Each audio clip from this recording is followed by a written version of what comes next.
avant de plonger dans cette histoire incroyable, pensez à vous abonner à la chaîne et à activer la cloche. Ici, chaque récit a quelque chose à dire, et vous ne voudrez pas en manquer un seul.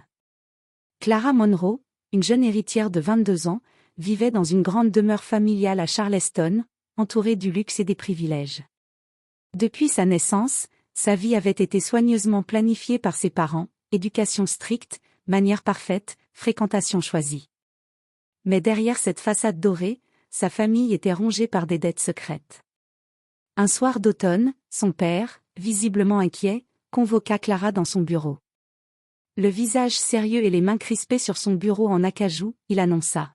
« Clara, il faut que tu épouses quelqu'un. C'est pour sauver la famille. » Clara, stupéfaite, sentit son cœur se serrer.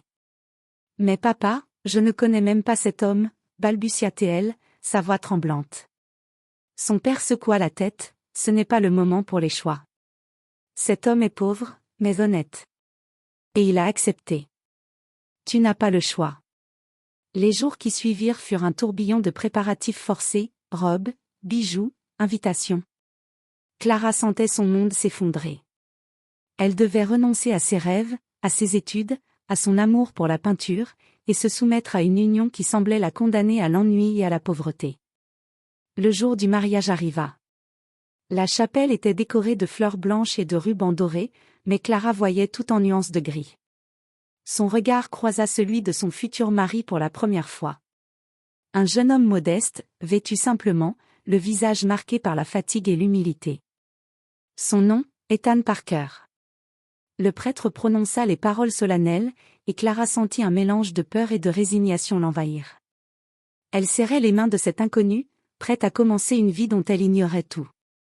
Mais, au fond d'elle, une petite voix persistait. Et si ce mariage n'était pas ce qu'il paraît?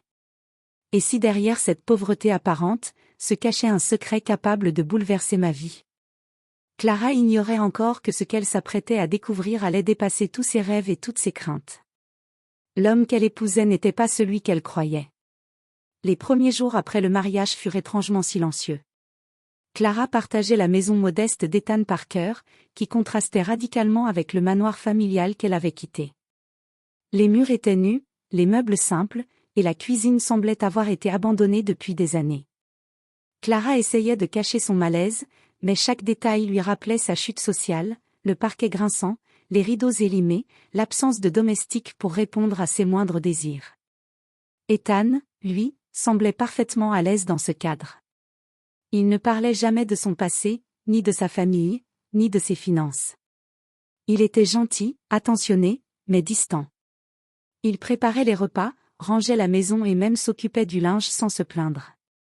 Clara, étonnée par sa patience et sa politesse, commença à ressentir une étrange curiosité.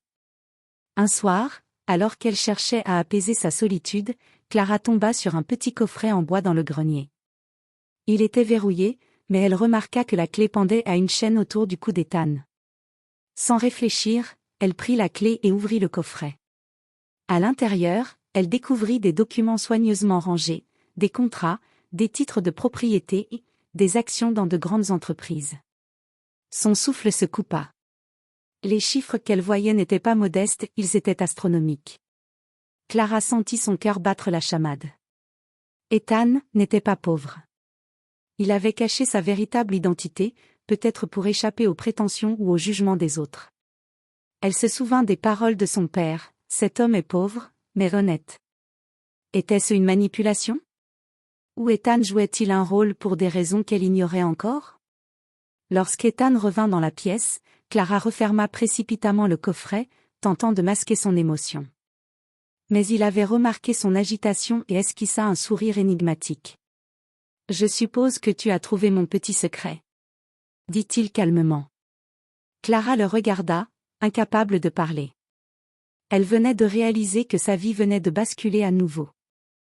Le pauvre mari qu'on lui avait imposé n'était peut-être pas celui qu'elle pensait, et ce qu'elle allait découvrir changerait tout, y compris sa propre perception de l'amour, de la loyauté, et du destin. Les jours suivants, Clara observait Ethan avec une attention nouvelle. Chaque geste, chaque mot semblait chargé de sens. Elle remarqua qu'il recevait parfois des appels téléphoniques mystérieux, que ses visites à la banque ou à la ville étaient toujours brèves et discrètes. Pourtant, il ne laissait rien transparaître. Un soir, alors que Clara l'accompagnait dans une promenade dans les rues éclairées de lampadaires, elle tenta de percer le secret. « Ethan, pourquoi ne me parles-tu jamais de ton travail ?» demanda-t-elle, essayant de rester calme. Ethan s'arrêta un instant et la regarda droit dans les yeux. Ses traits étaient sérieux, mais un éclat de malice dans son regard trahissait quelque chose d'inattendu. « Clara, il y a des choses que l'on préfère protéger, même de ceux qu'on aime. » Cette réponse ne fit qu'accentuer la curiosité de Clara. Déterminée à comprendre, elle décida de suivre Ethan discrètement le lendemain. Elle le vit entrer dans un grand immeuble moderne qu'elle n'aurait jamais imaginé lié à un homme pauvre. Là, il passa derrière des portes sécurisées, salua des employés qui semblaient le respecter énormément, et entra dans un bureau luxueux avec une vue panoramique sur la ville. Clara sentit son cœur s'emballer. L'homme simple qu'elle pensait connaître dirigeait une entreprise massive. Les employés l'appelaient par son vrai nom, Ethan Parker, PDG de Parker Industries. Elle recula, choquée, mais en même temps fascinée. Tout ce qu'elle avait cru savoir sur sa vie, sur son mariage forcé, venait de s'effondrer. Ethan n'était pas seulement riche, il était immensément puissant. Tout son comportement humble n'était qu'une façade, ou un choix délibéré pour être aimé pour ce qu'il était, et non pour sa fortune. Cette découverte changea tout pour Clara. Elle comprit que le mariage imposé par son père n'était peut-être pas aussi catastrophique qu'elle l'avait imaginé. Mais elle sentait également que les révélations ne faisaient que commencer. Ethan avait caché son identité pendant des semaines, et maintenant elle devait décider, confronter l'homme qu'elle venait d'épouser, ou laisser le mystère intact. Alors qu'elle s'éloignait silencieusement de l'immeuble, une pensée traversa son esprit, et si ce mariage n'était pas seulement une chance pour ma famille, mais une opportunité de découvrir qui je suis vraiment et qui est l'homme à mes côtés? Le lendemain matin, Clara ne pouvait plus contenir ses questions. Lors du petit déjeuner, elle fixa Ethan avec une intensité qu'il n'avait jamais vue chez elle. « Ethan, je t'ai suivi hier. » Sa voix tremblait, mais ses yeux brillaient d'une détermination nouvelle. « J'ai vu où tu allais, j'ai vu ce que tu fais vraiment. » Ethan posa sa tasse de café, surpris, mais un léger sourire apparut sur ses lèvres. Il comprit immédiatement qu'elle savait tout.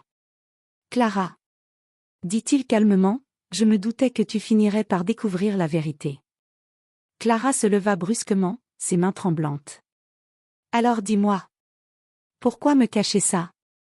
Pourquoi me faire croire que tu étais pauvre, alors que tu es... » Elle chercha ses mots, incapable de masquer sa stupéfaction. « PDG d'une entreprise énorme ?» Ethan inspira profondément et s'approcha. « Je voulais que tu m'aimes pour moi, pas pour mon argent. Et je voulais aussi te protéger.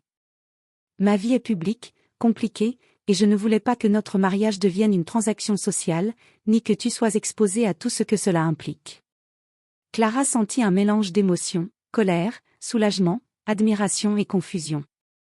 Elle comprit enfin que derrière l'homme humble qu'elle avait épousé se cachait quelqu'un de brillant et de puissant, mais qui avait choisi de lui offrir un amour authentique, loin des apparences. « Tu as fait tout ça pour moi, » murmura-t-elle. Ethan prit ses mains dans les siennes. « Oui, Clara. Et je voulais aussi te montrer que tu es capable de t'adapter, de survivre et de voir au-delà des apparences. Je voulais que notre relation commence par la confiance et la complicité, pas par l'argent ou le statut. » Clara sentit ses larmes monter. Tout ce qu'elle avait ressenti pendant ces premiers jours, la peur, l'ennui, la révolte, se transforma en compréhension et admiration. Elle réalisa que ce mariage, qu'elle avait d'abord cru être une condamnation, était en réalité le début d'une aventure incroyable. À ce moment précis, elle sut qu'elle ne voyait pas seulement le PDG derrière Ethan, mais un homme généreux, intelligent et profondément humain. Et pour la première fois depuis longtemps, elle sentit que le destin, malgré ses détours, avait peut-être été bienveillant envers elle. Les semaines qui suivirent furent un tourbillon d'émotions et de découvertes pour Clara. Elle commença à voir Ethan sous tous les angles, son intelligence, sa générosité, sa patience et son sens de l'humour subtil. Chaque jour apportait une nouvelle facette de l'homme qu'elle avait épousé, et elle réalisa à quel point elle s'était trompée en le jugeant uniquement sur son apparence et son statut supposé. Clara se plongea également dans la vie professionnelle d'Ethan, découvrant les causes qu'il soutenait et les entreprises qu'il avait bâties. Elle fut impressionnée par sa vision, sa détermination et surtout par son humilité malgré son immense pouvoir. Un soir, alors qu'ils dînaient ensemble dans la maison qu'ils avaient commencé à rénover, Ethan prit la main de Clara et dit : « Clara, je ne t'ai pas seulement caché ma richesse. Je voulais que notre mariage commence sur la vérité de qui nous sommes, et non sur des illusions. Et je voulais te donner le choix, rester ou partir, mais aimer ou non, en toute liberté. » Clara sentit son cœur se gonfler. Elle se rappela tous les moments de doute, de peur et de frustration qu'elle avait ressentis, et comprit qu'ils avaient été nécessaires pour qu'elle découvre la vraie valeur de ce mariage et de l'homme qu'elle avait épousé. « Ethan, je t'aime, » murmura-t-elle enfin. « Pas pour ton argent, ni pour ton statut, mais pour toi, pour tout ce que tu es. Et je veux continuer cette vie à tes côtés. » Ethan sourit, les yeux brillants, et l'enlaça doucement. « Et moi je t'aime, Clara. » Depuis le premier jour. Ce mariage, qui avait commencé comme une obligation imposée par sa famille, s'était transformé en une union sincère, fondée sur le respect, la complicité et la confiance. Clara réalisa que parfois, le destin prend des chemins inattendus pour nous mener exactement là où nous devons être. Alors qu'ils contemplaient ensemble le coucher de soleil depuis la terrasse, Clara sentit une paix et une joie qu'elle n'avait jamais connues auparavant. Elle savait que leur vie serait pleine de défis, mais aussi de bonheur, car ils étaient désormais partenaires dans tous les sens du terme. Le mariage forcé qui semblait être une contrainte s'était transformé en un choix conscient et amoureux. Et pour la première fois, Clara sut que la véritable richesse ne se mesurait pas seulement en argent, mais en amour, confiance et complicité.